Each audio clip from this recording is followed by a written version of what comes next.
All right, all right, all right. This is the first of my podcast, and I brought one of my dear friends from way back in Phoenix, Arizona, J'lein Liese. I have so much respect for this woman. She's very well accomplished, but I could not possibly do her any justice introducing her to you guys. I think it's best she introduces herself, and then we could take it from there. As you know, we're talking about a very sensitive topic today, a very sensitive issue, but it's an issue that is relevant to most of us, to a lot of people, kids and adults alike. All right. So J'lein, I will let you introduce yourself, my dear. Go for it. Well, thank you. And it's just so great to connect with you again. I don't even want to think about how many years it's been. I'm not going to think about how many years it's been, but it's really great to be here. And so, yeah, a little bit about me. I do a lot of work. I spent 20 years working with young people. So I spent 20 years actually developing programs at that time, it was for high-risk kids and juvenile offenders in our correctional systems. And then, then I transitioned from working with juvenile gangs to law enforcement, to kind of like another gang. And then, and so today I do a lot of work. My specialty is communication and personal development, leadership. And I do a lot of work with, in the States with our federal intelligence agencies and corporations. But really my heart is with kids, and I have a 16-year-old son, and this is a big issue. This is what we want to, it's an epidemic in terms of, I think just how we're treating each other these days. I mean, bullying is the ultimate sore point, but just relationships, how to be in relationship, right? Yes. It's a struggle. Yeah, I'm excited to talk to you about this. I really am, because I know you're in a retreat right now and you're working. So I'm really appreciative that you take the time to talk to us about this. So welcome to the Unbowed podcast, is what I call it, is Unbowed. So we're going to go right into it. Let's get right into the subject, J'lein. So the topic today is bullying, right? Bullying in schools, bullying online, bullying in general. So when I mention the word bullying to you, right, as a mother of a teenage boy, is he even a teenager now? What is he, like 20? He is. No, he's 16. Really 16. I used to carry this boy in my arms. I got a picture I sent to J'lein a few weeks back of me carrying him back in the day. I'm getting older. These kids are getting older. I'm getting older as well. But let's get right into it. So when I say bullying, what is your take on bullying? So when you hear the word bullying, how do you even perceive the word, and how does it affect you emotionally and just from an intellectual standpoint? How would you describe bullying?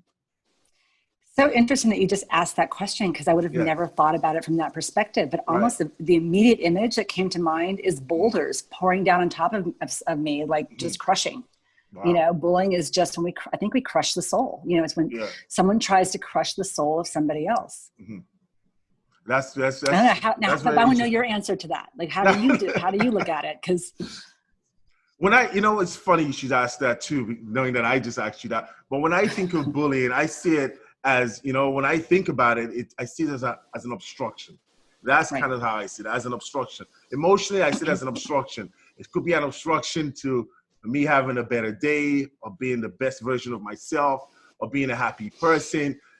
I typically like to be a happy person. So anything that gets in the way of that is an obstruction to me. So bullying, when I think of the word, is just an obstruction. And I'll tell you later on as we speak how I kind of took on bullying as a kid, and how I saw it and how I dealt with it. Because interesting enough, I was never a victim of bullying. And I will explain why I say that. So everybody in some ways they feel like they've been bullied. But I had an interesting way of kind of dealing with it. But I'll let you tell me more about what you think of bullying as it goes. But after you go, I have a question for you, because I posted something about this on Facebook recently, right, J'lein? And your comments, as always, are very in-depth. They're never just a nice little comment. You know what I'm saying? They're never just a nice little comment. It's always a little deeper than you would expect, and very informative. Your comments are always very valuable. If anybody hasn't been to her Facebook page, follow J'Lien on her Facebook page and follow some of her narratives. It's just very interesting. I don't even watch the news anymore. I just follow you. Well, no, believe me, there's a lot more positive, there's a lot more informative. But go ahead and tell me more about your take on bullying as it affects your life, right, or in the past and now. Either way, it's fine. Well, so it's really interesting. And I actually loved your definition of obstruction. I think that is absolutely fantastic. And that goes with how I look at it. So I think you and I have talked, and I'll share a little bit about this here, right? Yes. So my son is 16, and so currently he's a sophomore. And he's a lot like you. He's very, he's a good, strong, kid, whatever. Okay. We can, whatever. But, and because he's a happy kid and he's a well-adjusted kid, when bullying has occurred for him, when people have just been mean, he typically, he used to come home and just say, Mom, I'm just so shocked in the moment. Like, it's so unexpected, because it would never cross his mind to say some of the things that kids have said to him. Right. So in that moment, I think so many kids are in that boat. I look at this when we think about a human being, right? And this is why I love your definition of obstruction, that we as human beings, I have found in my work, have 4 basic needs. And that is to feel valued, loved, accepted, and safe. When people feel valued, loved, accepted, and safe, then they can take on the world. When there's a poverty, and I actually did my dissertation for my doctoral work on emotional poverty. That was my work, right? That's what I studied. And bullying on that level, when you think about that, so we all need those emotional resources. When there is a poverty, and so as I said, I did my work on my research on emotional poverty, right? Right. And when someone has emotional poverty, when we don't have those resources, it's not like we feel nothing. It's what typically comes up are feelings of shame, fear, anger, and hurt. Right. So someone who's coming from a place of shame, fear, anger, and hurt has nothing to give and nothing to lose. And most of our bullies are emotionally impoverished, right? And then when we have kids who maybe they're not bullies, but if they're having any level of emotional poverty, and I feel like we have to feel emotionally resourced in several different ways. We need to feel it within ourselves. Right. Straight up, just within ourselves. We need to feel it in our families, with our peer groups, at our schools, in our workplace, by our communities, by our nations, right? So there's different levels to where we need to feel emotionally resourced. And so I feel like that becomes, that's a major precursor to why people bully, is the emotional poverty. Does that make sense? Absolutely. Absolutely. So that poverty, where would you say that comes from? Because often when we talk about this issue, as sensitive as it is, we look at the surface of it. We never really get to the roots of it, to the genesis of it. So I want to take away the layers today, if you don't mind, right? Absolutely. Yeah, absolutely. Since I've got J'Lien in the house, I don't think people realize how big it is for me to have you as my first interview. I was so excited. I said, J'Lien is my first podcast. I'm excited. I have a huge respect, and I really do value your input. So I want to take away the layers and get right down to the nitty gritty here. The part that people don't talk about. What role do the families play in the kids that they send out of the house, into the public, in the schools, in turning these kids into bullies? Because I get where you're coming from. I appreciate your take on it. But to what extent do the parents have some responsibility here, or don't they? Well, let me twist that a little bit. Let me go from a slightly different angle. So one of the ways to be emotionally resourced, right? And I do believe that we need to feel it within ourselves first, families, and all of that. Right. And some kids are lucky they get it. Some kids are emotionally impoverished at home, but they get it at school. That's why every kid also needs to have an adult, I believe, needs to have an adult that they have a healthy relationship with outside their family, as someone they can always talk to and have in their court. Right. But going back to, I think, even if we were to talk more about bully proofing for a second, is I'm not sure if you're familiar with mirror neurons, but I got familiar with it from your conversation on Facebook. So please enlighten us. So what makes, I think, a child vulnerable to bullying is it depends on the story they have about themselves. So here's what mirror neurons are. And I actually, this will sound funny, before I read it in the literature, I discovered this when I was in a sorority in college. I remember I moved into my sorority and I was like 18 years old. And I remember when like girls would come, we call it the floor, right? Because it was like a dorm. They'd Yeah. come onto the floor, and if they were really happy, I'd feel really happy. If they were Yeah. depressed, all of a sudden I'd feel depressed. And I'm Right. thinking, man, this is messed up. How is it that my well-being is Yeah. being dependent on how other people are?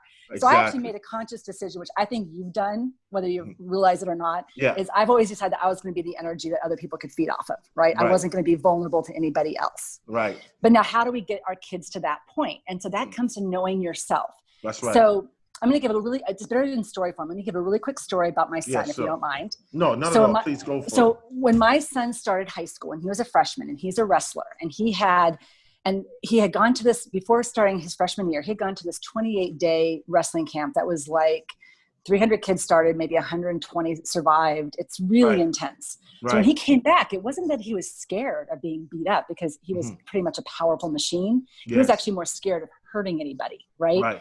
So he starts freshman year, goes first week of school, he had a weight training class, right, as part of his whatever PE curriculum. And these kids just started messing with him.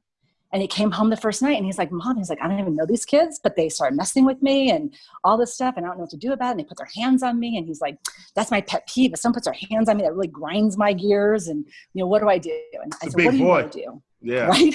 And I said, what do you want to do? he's 6'2", right? Yeah. And he's a very strong wrestler. And I said, well, what do you want to do? He's like, he goes, I don't even know their names. I'm going to go in and talk to them, see if we can work it out. So next day he goes in, thinking he could talk to these kids, and they cornered him, threw him up against the lockers, threatened to beat him, the whole thing. Again, and here's the thing. He didn't want to touch him. His biggest fear was, he goes, Mom, I don't want to hurt him. I'm only learning how to wrestle. I don't want to take someone down the locker room and leave him, really injured. He said, I also don't want to get kicked out of school the first week of school. I don't want a reputation for fighting, and I don't want to get kicked off the team. Those were his fears. So so here's the thing. As long as he had fear on any level, even if those were good fears, it made him vulnerable, because the kids could feel it. Mirror neurons, they picked up on that. So they just kept at it. So then I said, well, what do you want to do now? He's like, well, I think I'm going to talk to the coach and just ask his opinion. So he went into the coach's office, and he's like, hey, you've got these guys, they just keep putting their hands on me. He goes, I don't want to double leg them on your, locker room floor or whatever. And the coach shook his hand and said, I really respect you coming to me. I'll take care of it. He didn't take care of it. Right. So fast forward, he doesn't know what he's going to do. I'm working with the FBI at that point. I was in Portland. He was in Arizona. He calls me, and he's like, oh, I know what it was. He went and talked to his wrestling coach, because his biggest fear was getting kicked off the team. And his wrestling coach had a totally different perspective. He's like, you don't let them touch you. Take them down, make it hurt. He may have had some more language than that, right? So, but that scared me too, because I'm thinking, I don't want that to happen. I don't want him to all of a sudden just go off on these kids. So I'm with the FBI. I'm having dinner with the special agent in charge of the field office. And I asked him, I said, hey, could you just talk to my kid for a second, on FaceTime? And so he talks to him, and and I was like, he was doing this pep talk about how to just, be strong and tough, and just let it go, and don't let it bother you.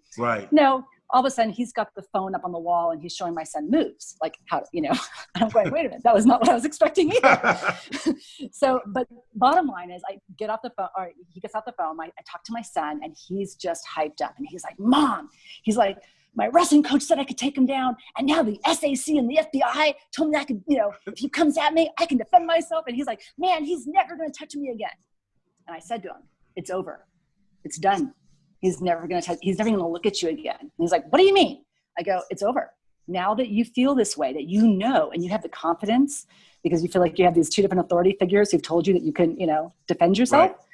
He will never even look your direction. And he's like, Mom, you don't know anything. When I walk in there tomorrow, it's going to be the same thing. You know nothing. I'm like, okay, call me tomorrow night. He didn't call me.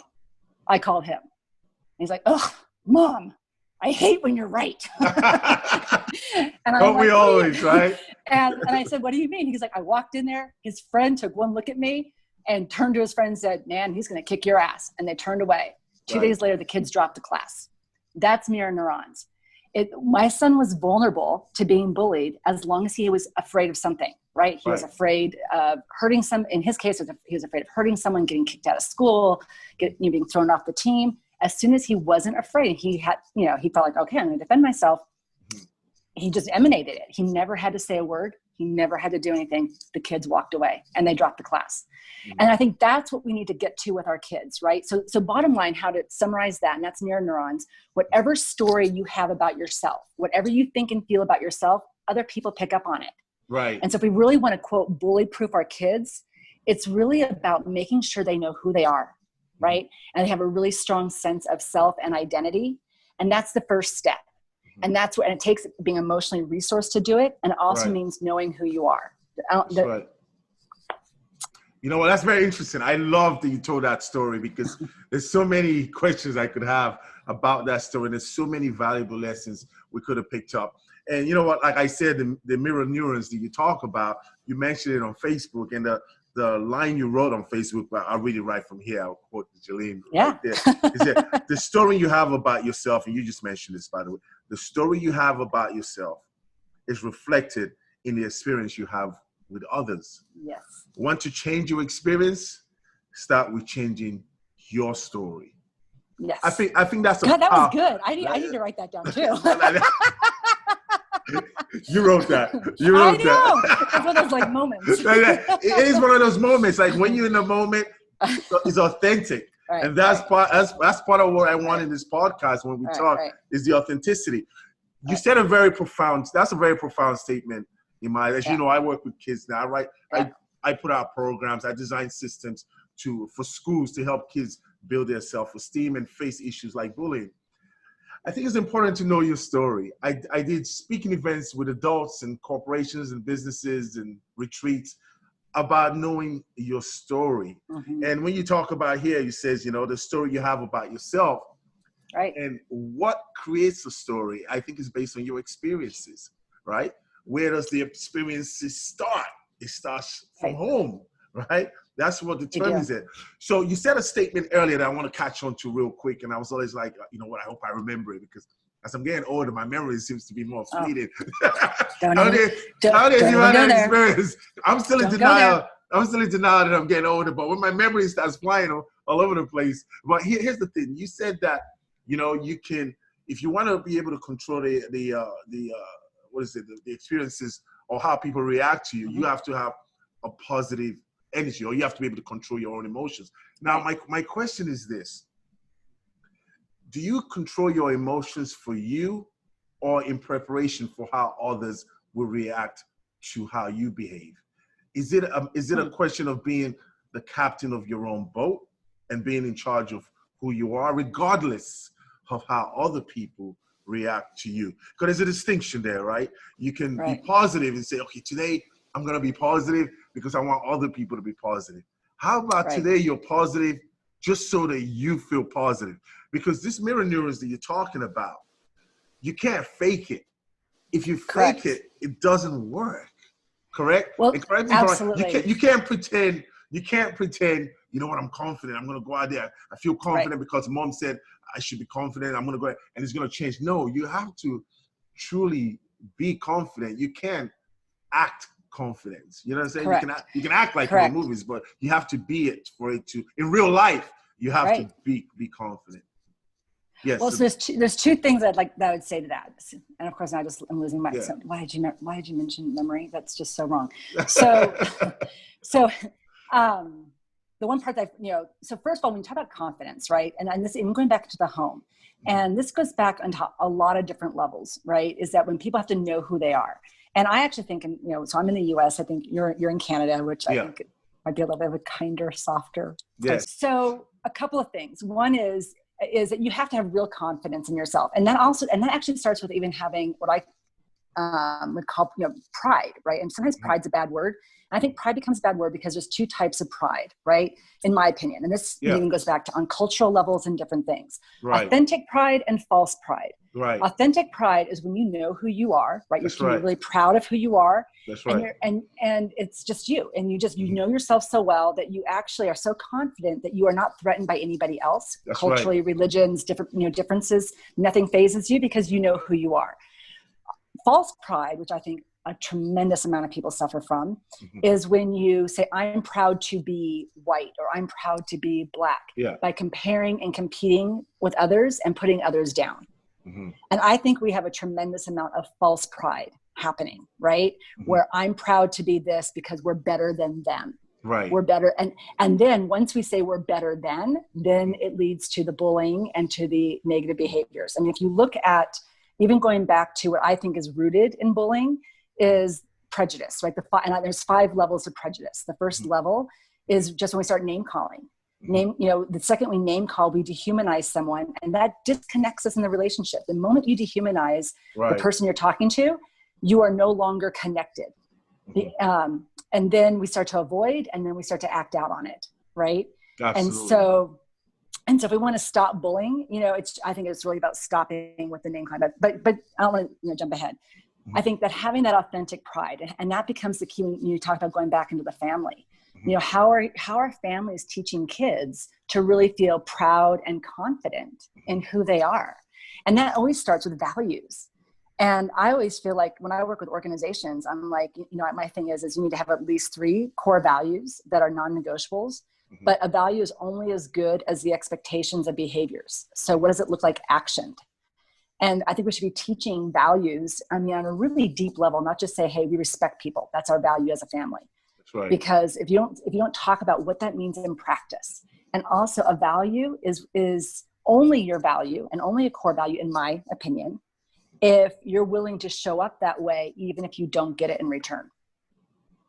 That's if you feel very profound statement. And I think the audience take a note of that. Could you repeat that again? It's only a value if you're willing to, when you don't receive it in return, right? That's right. So, and I remember when that really hit me as I was dropping my son off to school. He might have been in 4th or 5th grade. And it was the first day of school. And I actually heard a parent say to their child, you don't have to respect your teachers if they don't respect you. Well, then don't tell me respect is a value. Respect is, I'm always going to be respectful no matter what I get in return. And I think we're becoming a society where, or possibly in the world, I can't speak for Canada, but in the US, you might have observed a little bit of this, but we only give if we get. That's right. And that is the complete opposite of what it really means to be in a relationship. Yeah. But that comes down to culture. So that to me, that comes down to the culture where they say it takes a village to raise a child. Well, it depends on how the village raises the child, right? Correct. So if you have a culture, if you have a general culture out there where it's more of a capitalist mentality where I want to get as much as I can when I can, and for me, generosity is if I give to you, I got to get something back. Then you have a flawed system or a flawed value right from there. And then we have the burden, of course, J'Lien, of the parents themselves not having any value. Right. If you don't have it, how can you teach it? You see what I'm saying? Absolutely. And that goes on to what's the parent's story about themselves. I mean, think of all the parents who were, I mean, how many moms are, and I'll be one of those. I would be one of those. Yeah. I don't have a daughter. And I was actually, I hate to say this, so grateful when I found out I was pregnant that I was having a son. Because for me, being, my middle school, I would never want to go back and have that experience again. Right. And I remember actually being pregnant before I knew if I was having a boy or girl, actually finding myself scared. How would I handle it if she was bullied?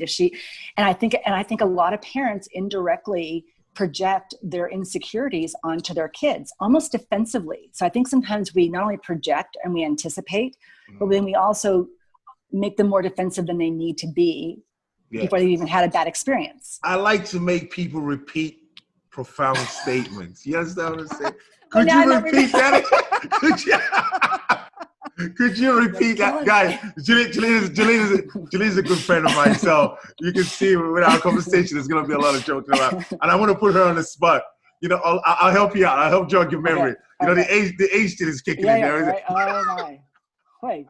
So what you were saying just now is that a lot of parents project their insecurities to the kids. Please elaborate on that, because I think that's really important for people to pick up here. I think it's a very important point.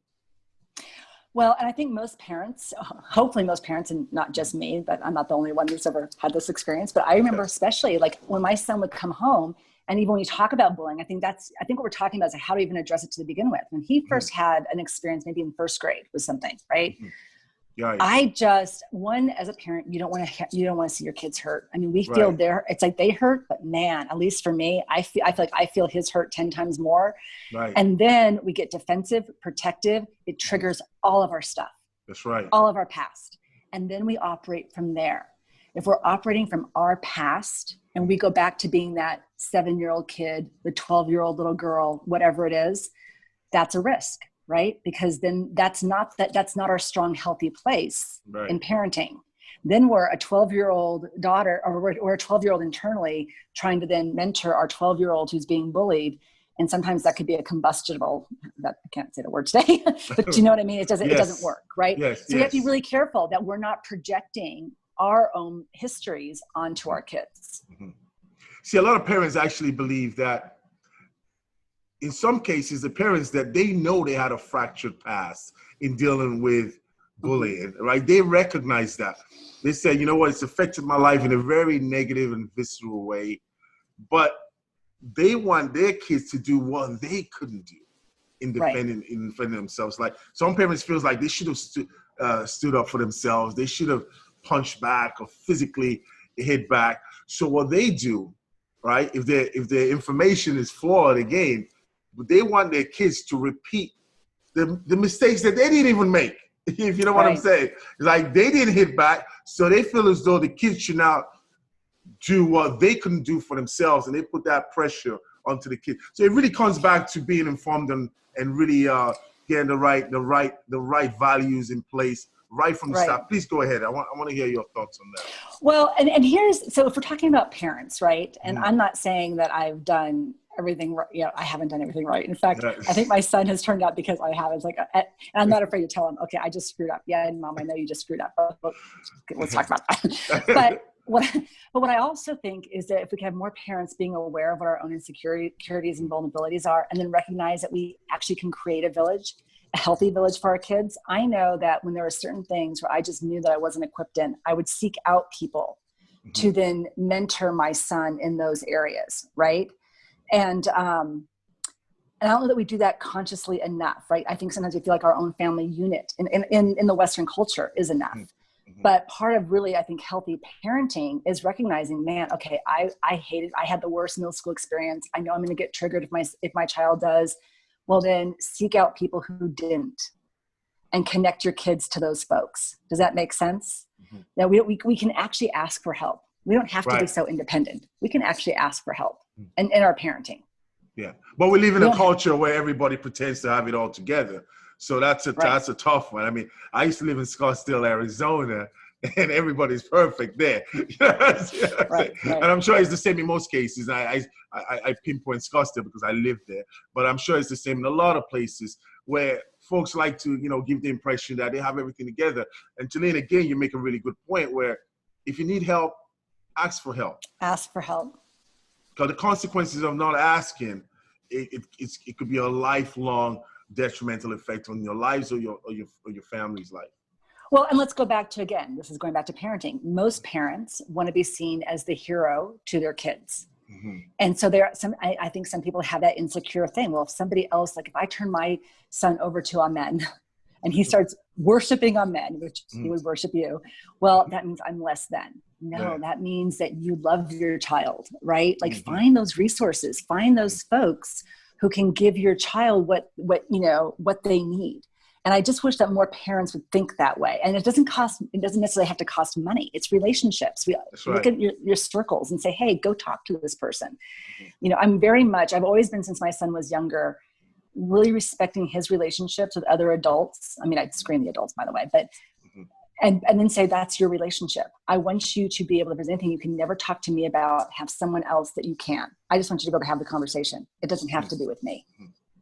But that says a lot there, though, because you have that relationship with your child where, even the fact that you can speak to your side and go, hey, listen, I'm not the most perfect parent. Your imperfections kind of make you a perfect union in terms of your relationship with your kids. So it really does come down to the relationship you have with your kids. But I want to move on a little bit here and go. I want to go down to, see, as an adult, you have the benefit of hindsight and you have the benefit of experience to say or to be afforded the opinion of saying what is right and what isn't right. How did you ever experience bullying as a child? And as a child, how did you deal with it? When I say a child, I'm talking all the way from to your teens, okay? And that's what I mean by a child. But forgive me, the teens that may be listening to Right. this, right? You're still a child as far as I'm concerned. So, but how did you ever experience something like that? And how did you deal with it? Well, and by the way, one of the things I love about Africa, and as you know, I used to spend like half my years or half the year in Kenya or South Africa, is that a youth is 35 years and younger. So it was very cool. I said, did you ever experience right. being bullied as a child? And when I'm saying as a child, I mean all the way to your late teens. And if you did, how did you deal with it then? Because as an adult, you have the benefit of experience and hindsight, right? But now, as a kid, how did you deal with it if you ever ran into it?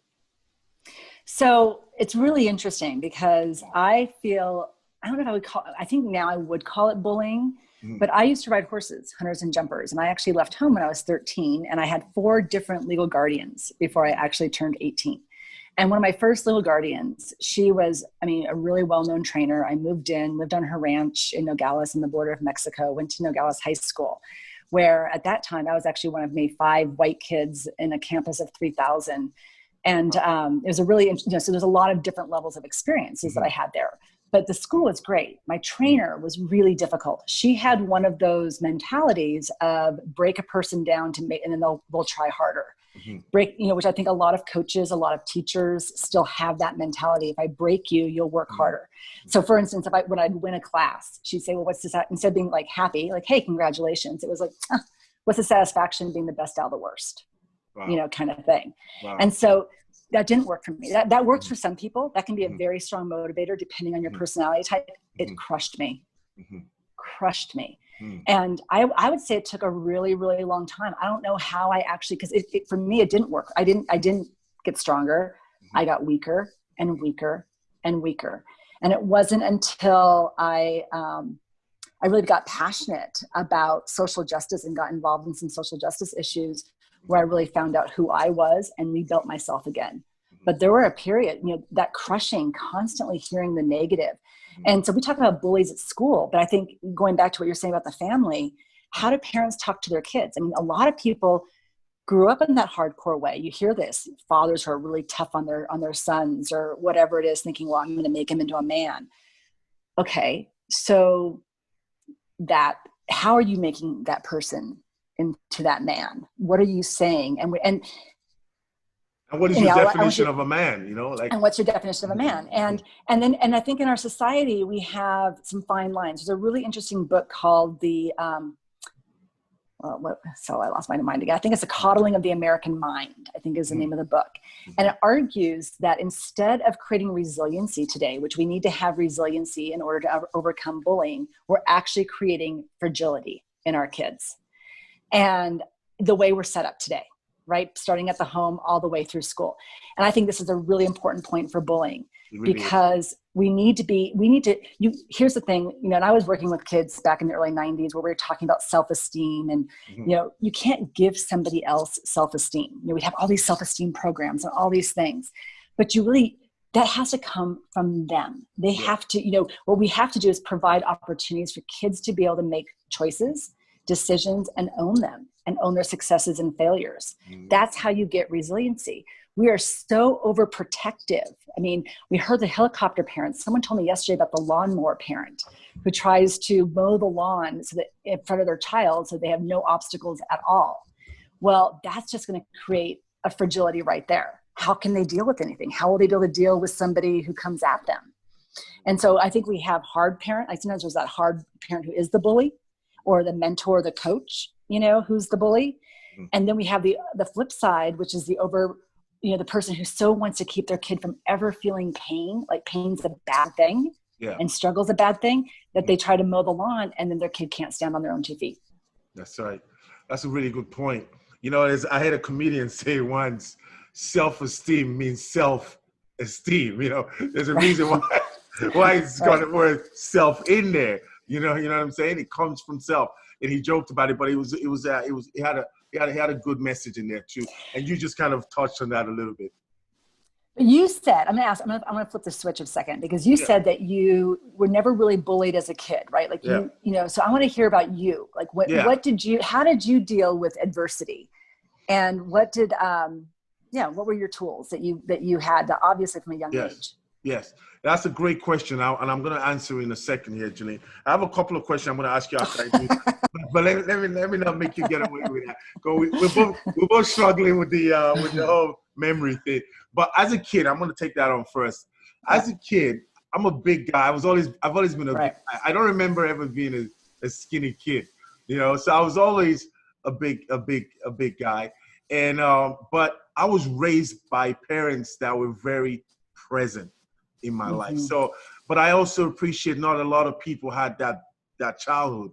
Well, I did. My parents were my father took me for walks almost every evening because he loved to go for walks. But he would talk to me about life constantly and how to deal with certain situations that I had no business even learning about as a kid.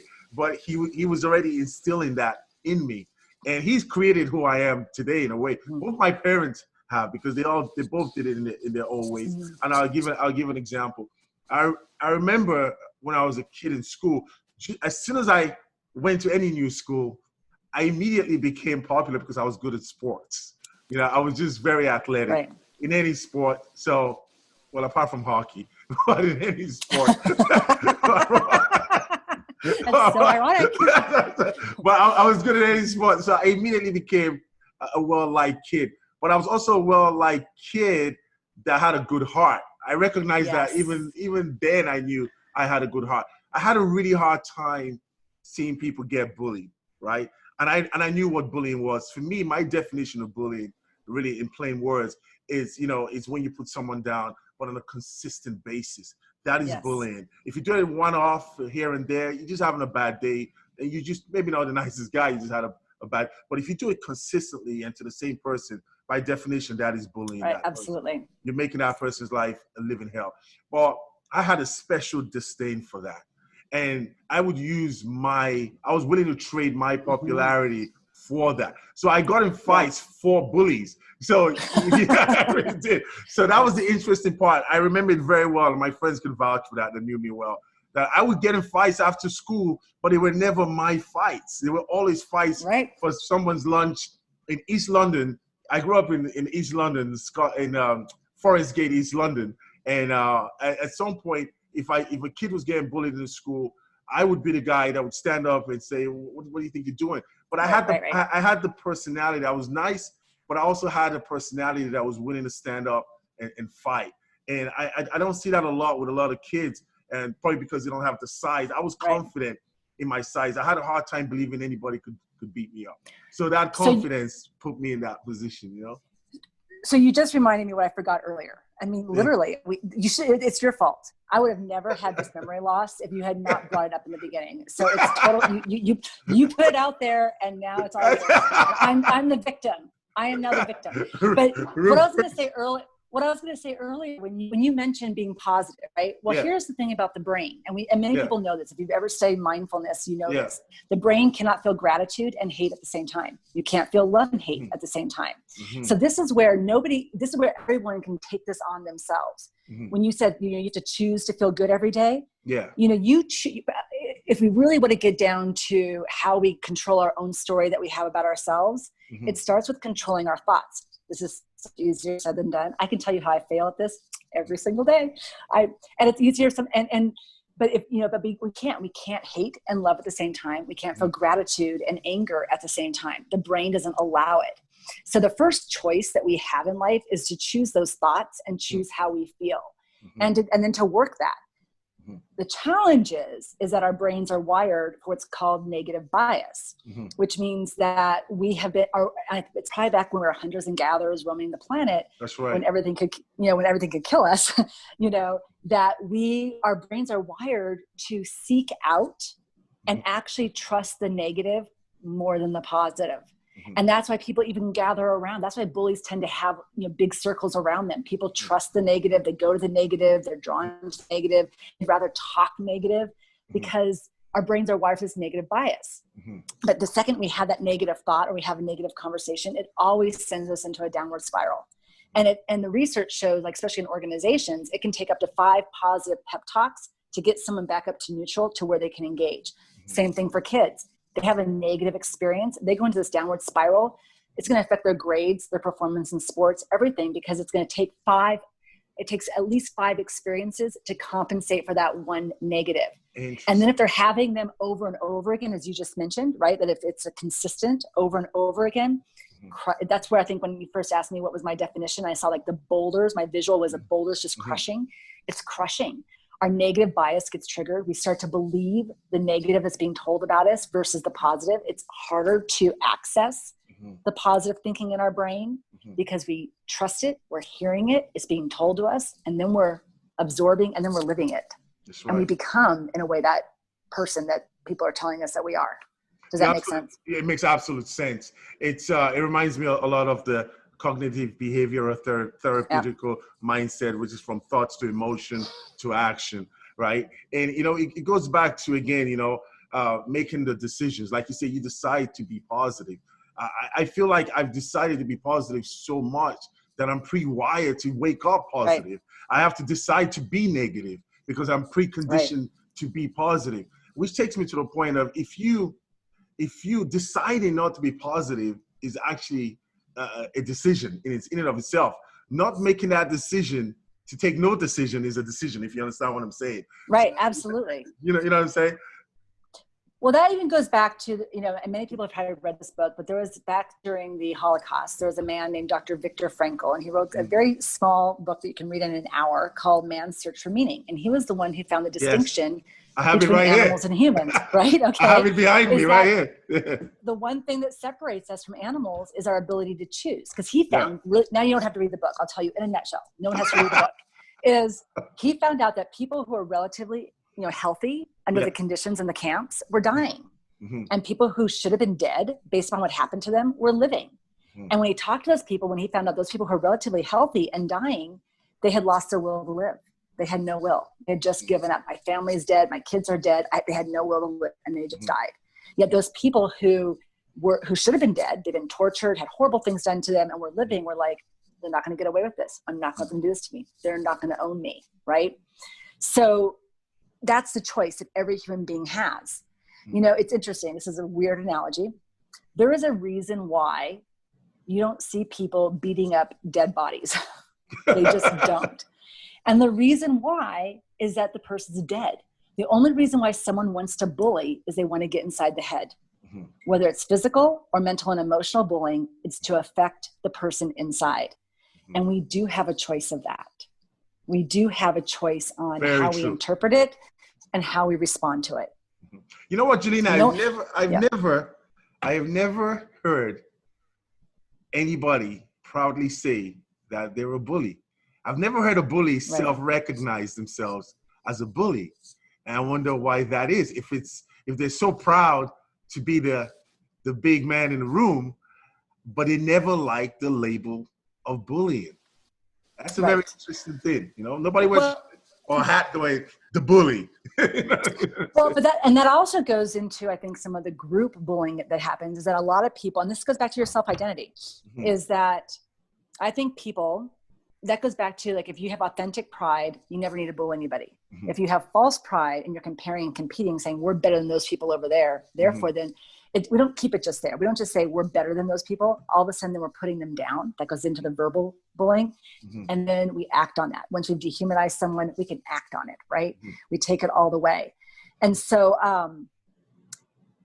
I think that becomes, so I think just going back to what you're saying, I think a lot of bullies actually feel like they're actually defending. They don't see themselves as bullying. They actually think they're defending something. That's my point. They feel like they feel justified in their actions.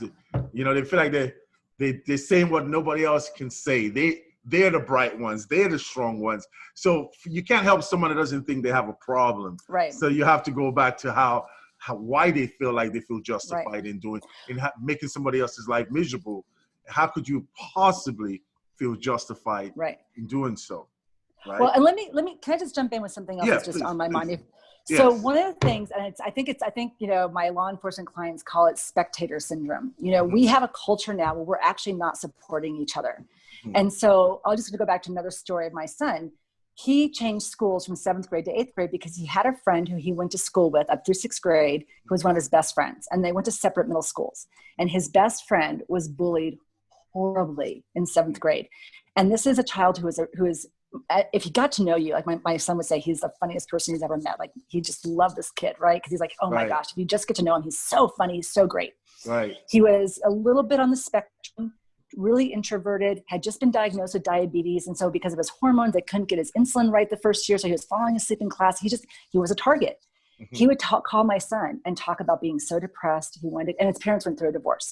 He was depressed. He was suicidal. He said he spent the entire 7th grade eating lunch by himself. No one would talk to him. Everyone was mean to him. He just wanted to die. Mm-hmm. So my son was very much like you. He's like, Mom, he's like, I need to change schools. I need to go be with him. And so I said, okay, well, the district wasn't going to allow it. We actually had to lobby to get, because they, the district's like, we don't take a well-adjusted kid from one school and allow them to go to another school. And we've never had a student resource for a student. We have some adults on campus and some special people that we can put around him. Mm-hmm. And my son's like, I'm not a resource. I'm his friend. Wow. And he needs a friend. Mm-hmm. And, and my son's like you, he's like, Mom, and not to jinx my child, but he's like, I'm going to be popular wherever I go. I can make friends. He's like, I can change schools. I'm going to be fine. And I can teach him how to make friends. Right. And so we had to go to social media. It was a big deal. And finally social media bullied the principal into letting us come. But for the right reasons. Bullies for the right reason. and my son went there, and he then, through being positive, mm-hmm. he also built a brand around this kid, right? He would tell people, oh my gosh, you've got to get to know him. He's so funny. Just ask him about this or ask him about that. Yeah. And then he would talk about, Mom, today I had to teach him how to do the bro handshake and everything. And they took him under his wing, and he did this whole, and then he would. And if anyone ever messed with his friend, they were up against a wall. They weren't going to mess with his friend. Right. But then let's go to the spectator syndrome. This is what happens on too many campuses. Mm-hmm. Kids don't get involved. When they see a fight on campus, they get out their phones, they take pictures and video, they don't stop it. And that's also, I think, a huge problem.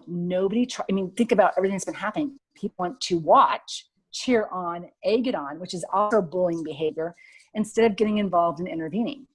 And so that was another situation my son had in 8th grade, where 2 kids got into a fight, and it was in the lunch area where it was all concrete, and this kid was just pounding this kid's head into the concrete. The duty aides were trying to call for security. Nobody was doing anything. And my son had to go in and pull the guy off. He got hit 3 times, put him up against the wall, and he didn't fight him back. He said, dude, this isn't you. Stop. This isn't you. Just let it go. And the paramedics told my son later on the kid would have died. He had a concussion. He had to be hospitalized. And he said if they had kept going, he could have died. Wow. But nobody else intervened.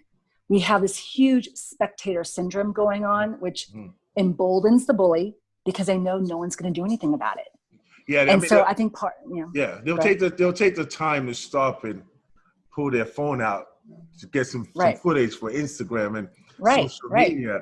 But you're absolutely right. The spectator syndrome is very prevalent now more than ever, because technology backs it up. It's exciting for people that would never usually tolerate that, but they would stop to film that. But I have another question. I'm going to run into another question here. Let's talk about other people's opinion. Some people believe there is no bullying. There isn't anything such as bullying. And I'll even go further, just for the benefit of time. I know I'm taking a lot of your time here. A lot of people believe that bullying is necessary in order to create strong and capable adults. They believe it's just a way of life. You got to deal with it. I know we can't talk about these subjects in its entirety in one conversation. That's why I hope we have more series of conversation on this. But think about that. There's 2 things there. There is no such thing as bullying. And then bullying actually makes you a stronger person. Being a victim of bullying makes you a stronger person. Let me be specific. Well, I think that goes back to what we're talking about parenting. The parents are like, I want to toughen up my kid. Well, are you toughening them? Or are you breaking their soul? Mm-hmm. Right? What is tough? What is that definition? What does that really mean? And I think that we don't have an end game. What does it mean to be a man? How do we define really being a man? Does it mean that he's beat the heck out of anybody? Or does it mean that, that he's actually a confident person that people know they're safe with, right? That they can feel safe and comfortable with, and then we take it too far. I think that we have so many issues right now, especially in the States, right? Between, where I think we focus on the fragility, where we're so careful about what we say and what we call people and what names we use and labels and that kind of thing, to then we have a huge rebellion against that, where people are going to be the opposite, and that creates huge conflict dynamics, right? But going back to what you're saying, I mean, I think bullying, it's what's the intention? Is the intention to build or break, you know? So, and what's interesting about bullying is it's typically, before it gets physical, it's usually verbal, because the mind has to dehumanize in order to hurt. Right. You know, when I worked in domestic violence, I never heard a man say, yeah, I want to beat my wife, Jennifer. No, I beat that, excuse my language, I beat that bitch, I beat that hoe. We have to dehumanize first in order to hurt. So the first level of bullying is actually verbal. And then once we dehumanize, we can act on it. No, but you said something there very quickly. You said something that I thought was interesting. You said, you know, the thing about bullying, you said, I don't want you to clarify that. You said, are you building or breaking? So, breaking, right. So is there a way to build through bullying? So I want you to talk to clarify that. So then it goes through empowerment, right? You can't empower somebody. You can't empower somebody else. So no, I mean, I don't believe that you can bully someone into being a strong person. You have to give them an opportunity to face adversity where they have success for themselves. If you're putting them down, and even if they're fighting up against you or anything else, they're not doing it for themselves, right? So I've actually had it in my comments, and I have to dig it up, where someone actually said, well, there's no bullying. Bullying doesn't exist. You know, it's like, and you know what, to some extent, I have heard that before. Even there are cultures where bullying wasn't really a thing. You know, maybe we weren't cognizant of it, but it wasn't a thing. Even for me, it wasn't really a big issue until I really came back to the West. You know what I'm saying? You know what I'm saying? I was born in Belgium, and I went to school in Africa, and I came back to England. And when I came to America, bullying really became a big thing as I got older. But it wasn't really a thing as a kid growing up. You just got to toughen up, and either you do the right, but you got to report it. I mean, there are things you got to do, but it wasn't as big an issue as it is now. I wonder if that is in line with technology kind of growing. So now there's a lot of bullying online. There's bullying. I mean, this is a conversation probably for our next episode, but I really feel like it's really, there's a lot more platform to bullying than we had when we were kids, you know? Well, I have a question I want to ask you on this, right? Because one of the things that I think that we have done with our overprotection, because I think we do extremes, we move the pendulum way too far, right? So I think sometimes our zero tolerance policies for things, so when people report it or what have you, and the zero tolerance has actually emboldened kids today to become bullies who would have never been bullies had playground rules applied. And I think that there's a detriment also in our society by our taking away the playground rules, where if someone basically talked, stuff or whatever to somebody and it didn't work out for them, they quit talking. But now that isn't allowed on the playground, right? So now they can talk, but no one can do anything in response. And therefore the talkers actually become more emboldened in their bullying. Does that make sense? Like we've just gotten, kids used to be able to sort this kind of thing out on the playground. To a certain extent. You're going to very touchy grounds here. That's a really, I know. That's a landmine right there. But so we won't get into, so let me circle into another layer. It's a different layer. Let me go back into a better layer. And although I do want to know your feelings on that one. I'm happy to give it. It's a very important point you're making because now the bullies have become the ones that you would normally think are weak. You know, they're intellectual, the smarter ones, the ones that are wittier, they're quicker with their words, and which is a great tool in defending yourself if you're being bullied. But if you turn that around and you become the bully for someone that really doesn't know how to defend themselves with words, and they're not as quick to come back with the words, then they get physical. And that's why I say I think it's important that we define what bullying really is. If someone defends themselves because you're being verbally abusive to them, and they physically defend themselves because they don't know how else to do it because you just wouldn't stop, and they physically defend themselves, now are they the bully because they put you down on the floor? Because in some cases that stops the person from talking and bullying them verbally because they know, oh my goodness, that guy could take me out. And that's why a lot of parents feel like, listen, if someone is putting you down to the point where your life is becoming miserable, you have my full support after and only after you've taken the right steps in speaking to someone about it. But if you feel like you're not getting any help, you can defend yourself. Now, how do you defend yourself is the question. And, you know, I think that's a subject that we can talk about on our next time we talk, if you're kind enough to share some more of your time.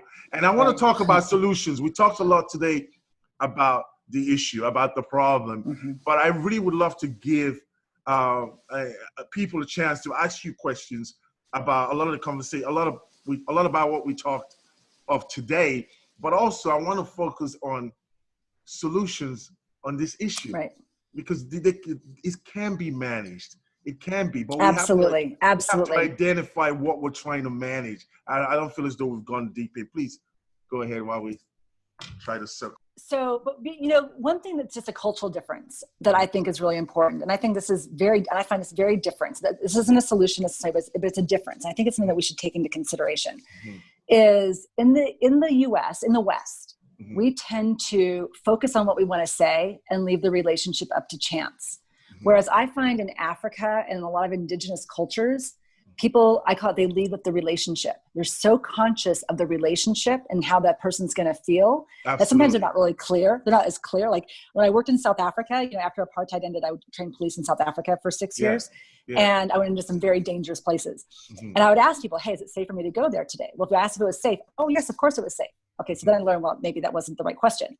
How many people have gotten killed in the past week? That gave me more data. That actually gave me more data.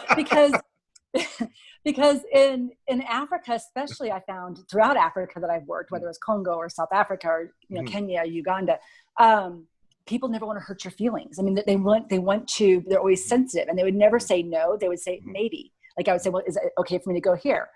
They would say, well, maybe you want to go over here instead. I learned that meant that I would live through, that I would not. But they wouldn't say no. And we are so direct. We don't actually, so I call that leading with the relationship, right? We lead with the topic. We lead with whatever's on our mind, and then we just wait and see if the relationship's going to work or not. And that happens, and take out bullying. That happens in our personal relationships. We get so caught up on what we want to say in the moment that we're going to say it, no matter how we say it, and then we leave the relationship up to chance. And typically, I think before bullying even starts, it comes down to a bad conversation. Someone hurt someone's feelings because they're talking about something and they didn't think consciously how they were responding or what they said. The person gets hurt, then they have this need to retaliate. And that starts that cycle of bullying, right? Does that make sense? It makes absolute sense. And I'll circle it up here real quick. But how you respond in a lot of cases is fed from your experience or the premise in which you've been taught on how to respond. What's the precedent here? What's the upbringing? How do you know how to respond to that? I think that's where some healing can be done in terms of going to that genesis of it and say, if we can teach how to respond, then people know maybe there's an appropriate way of dealing with this, where they still feel satisfied with the outcome. You see what I'm saying? The same outcome you get from bringing someone down and making them feel miserable. Maybe there's another way to feeling good by the action you take and see how they respond. You know, it's an ongoing issue. But J'Lien, I wanted to thank you for your time today. And I hope that we can now have a second, at least a second episode on this where we can take some questions and then we can probably talk more about how do we get over this boulder, this obstruction that we have here. It's been a fantastic conversation with you. Well, thank you. And I've enjoyed it myself. This is awesome. And it's been great seeing you. I know I'm taking you away from you in a retreat right now, and you're working on your book. Let's not forget you're working on a book. So I can't wait to read that book. That's going to be one hell of an exciting week. But we'll talk more on the next one, right? So let's go for some question and answers later on. Thanks, J'Lien. I'll see you later. Thank you. Cheers. Thanks for your time today. Cheers.